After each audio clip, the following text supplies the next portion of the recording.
네, 전자신문 최기찬 기자입니다. 네, 복귀하신 거를 축하드립니다. 네.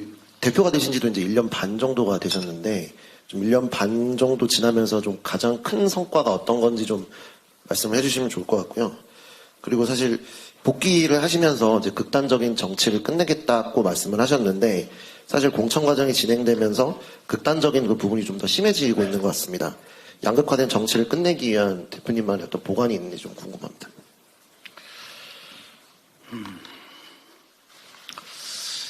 제가 옷을 갈아입을 때마다 거울에 비친 이 목의 흉터가 자꾸 끔찍하게 자꾸 느껴지기도 합니다.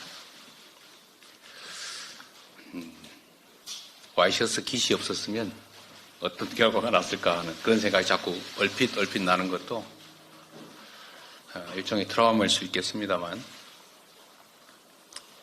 우리 국민들께서 삶의 현장에서 겪는 그 고통과 그 번민에 비하면 뭐 그리 큰 일이겠느냐라고 위안 삼습니다. 관심 가져주신 데, 그리고 도와주신 데 대해서 다시 한번 감사드립니다. 취임, 제가 대표가 돼서 낸 성과가 뭐냐. 그건 뭐 제 자신이 평가하기는 적절치 않은 것 같고, 결국 그게 이번 총선 결과로 드러나지 않겠는가라고 생각합니다. 정치인이 이룬 성과라고 하는 것은 결국 국민들의 삶과 또 국가의 미래를 얼마나 개선했느냐, 또는 퇴행을 얼마나 효율적으로 잘 막아냈느냐라는 것도 아니겠습니까? 그 평가는 결국 국민의 눈높이에서 우리 국민들께서 하시는 것이고, 그것은 결국 선거로 표현될 것으로 생각합니다. 최선을 다하도록 하겠습니다. 극단적 정치,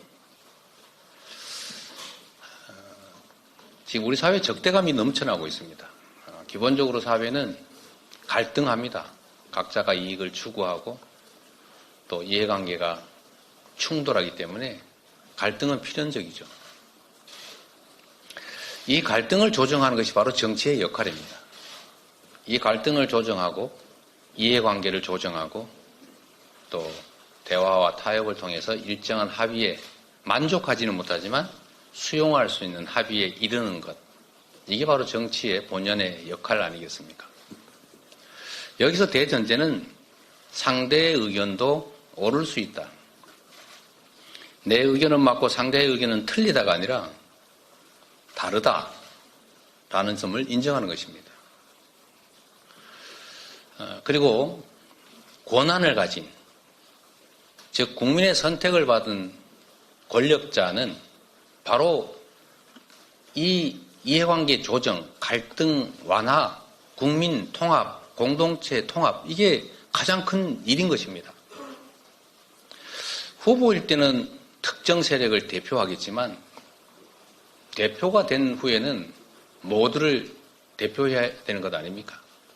하다못해 동창회에서도 신림동파, 봉천동파 나뉠 수 있는데, 그러나 동창회장이 되면 봉천동이든 신림동이든 신도림동이든 가릴 필요 뭐 있겠습니까? 그래서는 안 되는 것이죠. 그런데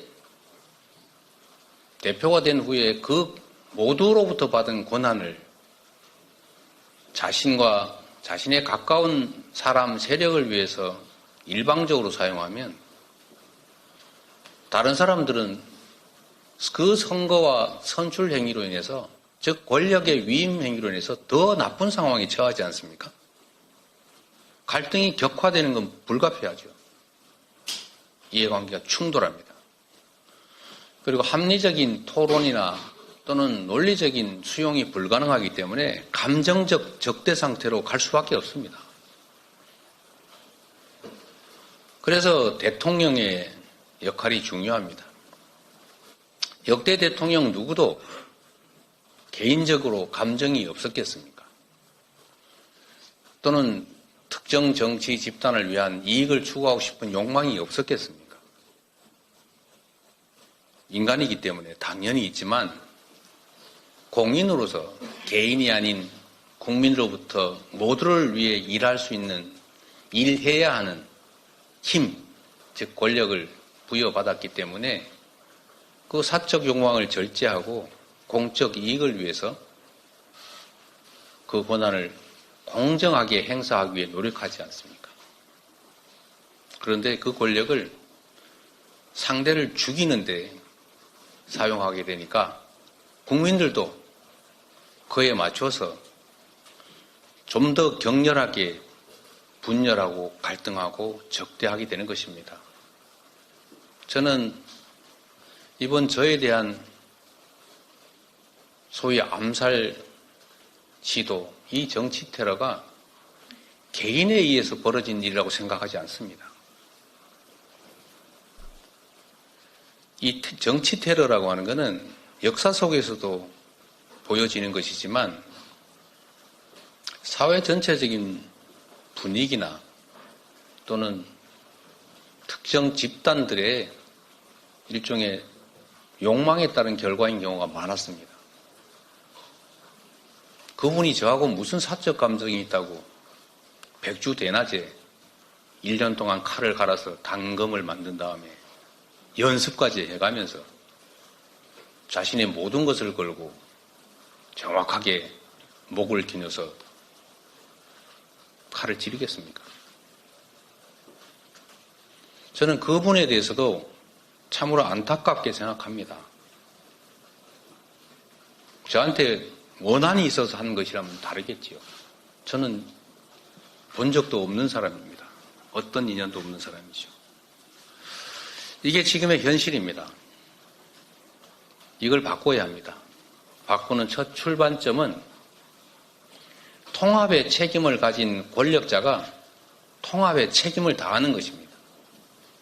상대를 인정하고 자신의 욕망과 권력을 절제하고 주어진 권한을 모두를 위해서 공정하게 행사하는 것입니다. 그 길로 가야 합니다. 보셨겠지만 저도 가진 권한이 조금은 있어서 마음대로 할 수 있지만 저는 그렇게 하지 않습니다.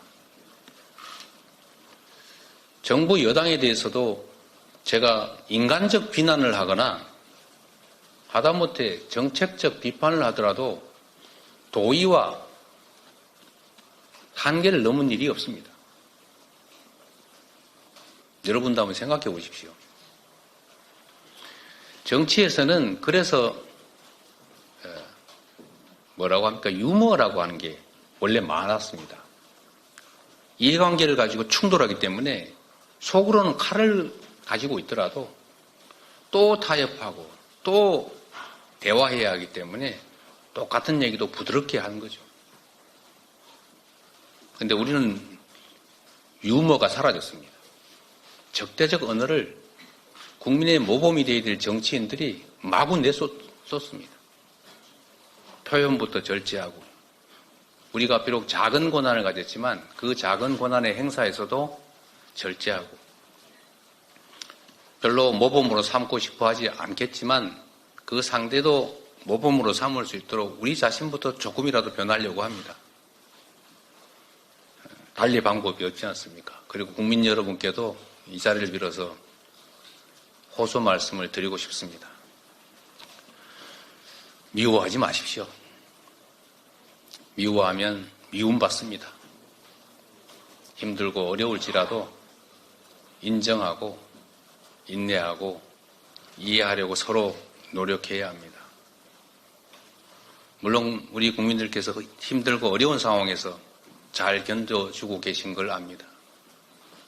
일부 지나친 과격한 언행으로 서로에게 상처 주는 일들이 최소화될 수 있도록 할 수 있는 범위 내에서 노력해 주십사 하는 부탁을 드립니다.